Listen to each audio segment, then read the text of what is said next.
All right, welcome back. Since social distancing is the order of the day, or year rather, I'm kind of wondering how many of you magicians out there were already starting to get used to that before all of this happened. Because I get messages from time to time from people who either comment or have a question about how difficult it is to actually be a magician and walk this path. It's not easy. They seem to especially have difficulty with relating to people after a while, or their friends and family turn on them once they start being successful, and they find it difficult with these new barriers. Most of them are young and have never really had much experience with real solitude before. And so right now it could feel like their entire world is falling apart when they've only been isolated for like a month. Whereas you take someone like me who's older and has a lot of experience with hermeticism, the changes really aren't all that much different. My world has changed very little other than what day I can record and edit. Pretty much everything else is the same. So for all the chaos and uncertainty in the world right now, my world is very stable. And people would look at that and say, well, he's just fortunate, which is true, but I've made my own fortune. I make my own luck. It's not happenstance. So with everything going on and a lot of the lockdown restrictions that are still in place in many areas, if I were young and just starting out, I would look at this as a valuable learning opportunity to put yourself in isolation and meditate, to come to grips with and know real solitude. Some of the greatest insights you'll ever have in your entire life will come at times when you're alone and there's peace and quiet. At the times when you can hear your subconscious actually speak to you. You're not going to get them when it's noisy and there's people around. This is a great training opportunity for a lot of you, for those who aren't required to be around other people right now. Later on, you may not have that chance and become too busy to find any peace and quiet for yourself. It's just a thought. And for those of you who have kids who are now staying at home with you, your world may have just gotten a whole lot noisier. My condolences on that. It would be very difficult to meditate or do any kind of magic under those circumstances. But the life of the magician is not an easy one, which is ironic because we do magic to make our lives easier. But it isn't easy because it requires discipline.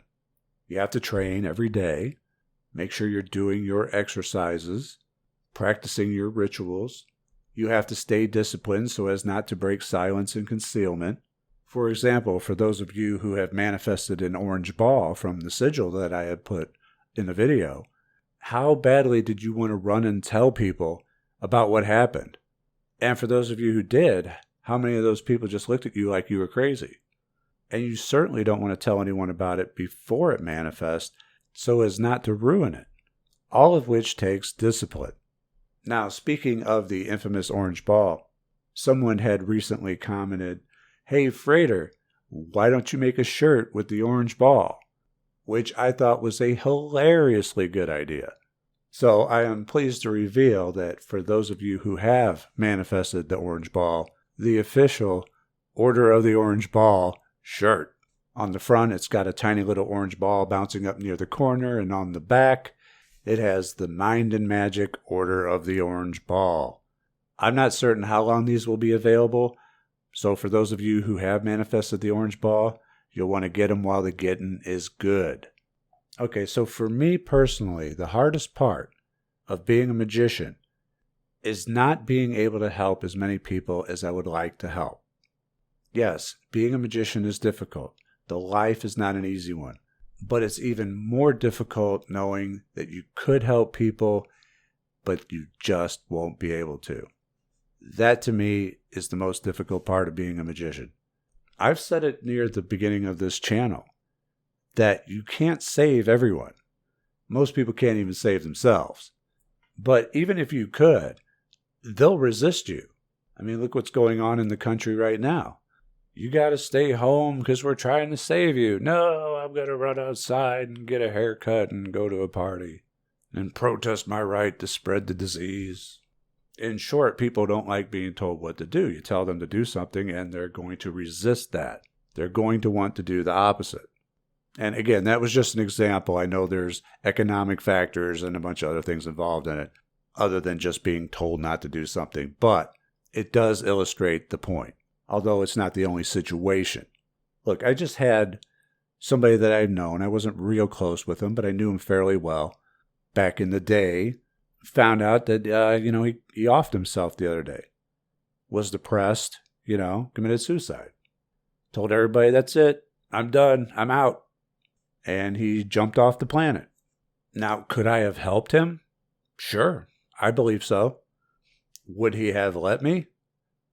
Probably not. And this is why I say that you can't help everybody. And knowing that you could help somebody, but you're not going to be able to, is the hardest part. Nobody wants to listen. Everyone claims that they know best while they're floundering. I mean, I see it, but I have to respect their will, even though I know they know not what they do. Even if I know they're going to make a bad decision, it's their decision to make. Who am I to stand in the way of their own self-destruction? I mean, I look around in the world today, and see absolute insanity.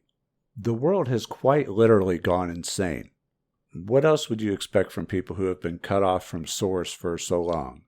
Who don't know how to meditate, who don't know how to fix their problems, who don't know anything about magic, who even scoff at the idea, and then tell you that you're crazy while their lives are in disarray and you're succeeding. When all we could do is really bear witness to this insanity. And it's a shame. It's a real shame. I often think if they only knew how easy it is to take control of their life and turn it all around. And it happens all the time. I always think about that.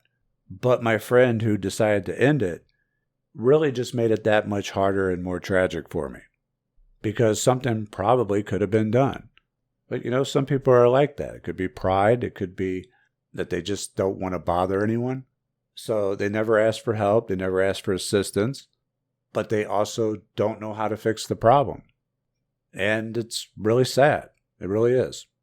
And unfortunately, that's why we have to only focus on those who do seek you out. Instead of running and telling everybody about magic, you have to have people come to you wanting to know about magic. And you can replace the word magic with anything that you're doing. Because once you're really good at something, people come to you for that. But when you go to them and try to tell them, they resist. It's a big reason people don't like ads. Because you're bringing it to them and they resist. Well, then why do you advertise your programs, Frater? Well, because they get results. That's why. They work. Because there's a such thing as out of sight, out of mind. You can't get something if you don't know it's there. And that's the only reason I wouldn't use them if they didn't get results. But ideally, if you want to help someone, they have to come to you. Because when they come to you, they're more open to it. But even those who come to me, I have a hard time helping all of them because I can only help so many people via email. Comments, private messages, across various sites. It's a lot to try to keep up with. And I am not good at being a desk jockey. Somebody made a comment saying, Frater said once that he doesn't like teaching. No, it's not that I don't like teaching. It's just that I don't like sitting down at a desk all day. It's the editing. It's the going through countless emails. That kind of thing. The best way that I can help people is on a mass level by putting out videos and them getting the information from the videos. I understand people have questions and people want direct answers to those questions, but it's very difficult to give personalized service when you're only one guy with 60,000 subscribers. So I try to answer things when I can, but I also try to answer things in mass in the videos so more people can get their answers there instead of having to wait in a queue. So that's it. That's the hardest part of being a magician for me personally. It may not be the hardest part for you, but the hardest part for me is not being able to help everyone that I would like to help. They either don't want it and you can't save someone from themselves, or I'm just short on time and I'm not able to.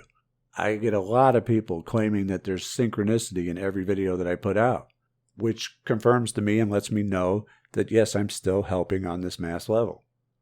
Another video synchronicity, Frater.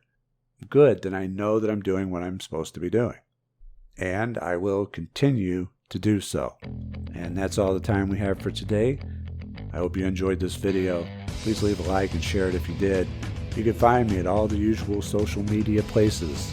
I want to thank you all for joining me and for your love and support, and I'll see you next time. Take care.